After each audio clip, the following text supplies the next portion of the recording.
Hello everyone, and this is Menashe, and I'm doing a book review today.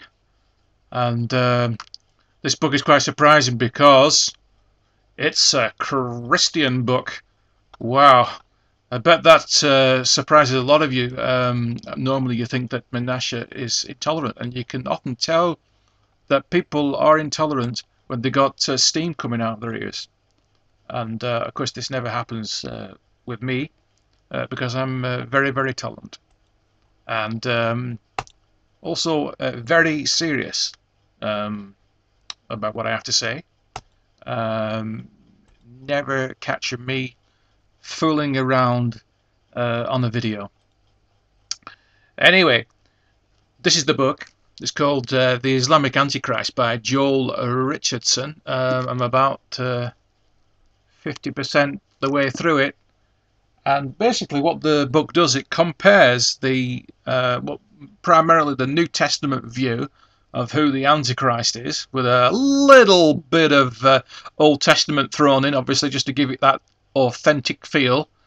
And it compares the Islamic view of who the Antichrist is. And now, if I was to sum up what I felt about this book, it's rather like this. I've got a little sum here to show you. It's rather like how I viewed it here is like the New Testament, their NT, is like 2 plus 2 equals 5, which you know is wrong. New Testament, it's wrong. And also, the Quran is rather like 3 plus 3 equals 7, which is also wrong because anybody knows 3 plus 3 is 6. Okay, so both together, you can see both are wrong, but there's a correlation between the two. If you look in both of these things, you've got one extra in each one. The answer, 2 plus 2 is 4, but instead you got 5. 3 plus 3 should be 6, but you got 7. In each case, it's one extra. Okay. So there's a link between the two. Obviously, one must be right, and one must be wrong. And this is the opinion of the author of this book. Even so, you've got to give him his due. Joel's done a very good job in writing a very thorough review as to why he thinks that the traditional understanding of what the book of Revelation or the New Testament says about the Antichrist, referring to pagan Rome, he pins onto Islam. And of course then in the introduction he wonders why there is about 3 gazillion Muslims wanting to take his life and be very happy about doing that. So well done, Joel. Another brilliant job between Islamic and Christian relations. And of course he loves these Muslims, I'm sure, just as he loves Jews as well, because obviously he wants to see us Jews convert to his religion, just as much as the Muslims would like him to convert to them.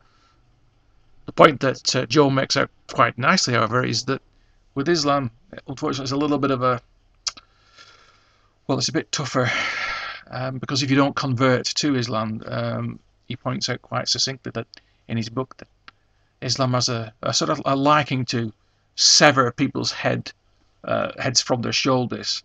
This is not to say that the Roman Catholic Church hasn't done this, but no doubt Joel, being one of these evangelical Protestant types, he'll probably say, oh, that was the nasty, horrible Roman Catholics. We Protestants don't do anything like that. Even though Martin Luther said that about the Jews, that we should burn their synagogues, and the Jews that are inside them we should burn as well, and all this sort of stuff. And this guy was a Protestant, leader of the Reformation. But of course they conveniently forget that type of thing. So what was the point of this book? I keep asking myself that question. What was the point of this book? To be honest, can't see any point whatsoever.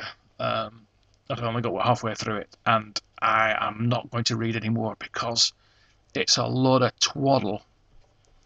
And you'd be better off reading the Jewish scriptures for what they are and what they say. And note that the Jewish scholars have always traditionally interpreted that the Old Testament scriptures, talking about eschatology and the end times, could indeed be referring to both the papacy and Islam. We don't know, because we don't know how history is going to work out. It could well be that it could be the papacy, or it could be Islam, but we don't know. It could be somebody else completely, entirely. So when reading these books, what I would just like to say is be very, very careful what you read, and also point out the sort of like the presuppositions. One of them is that the common factor between Islam and Christianity is that they believe in a devil that is separate to God, as a separate independent existence. Something, again, which is taught against and not believed in Judaism. And other presuppositions that make for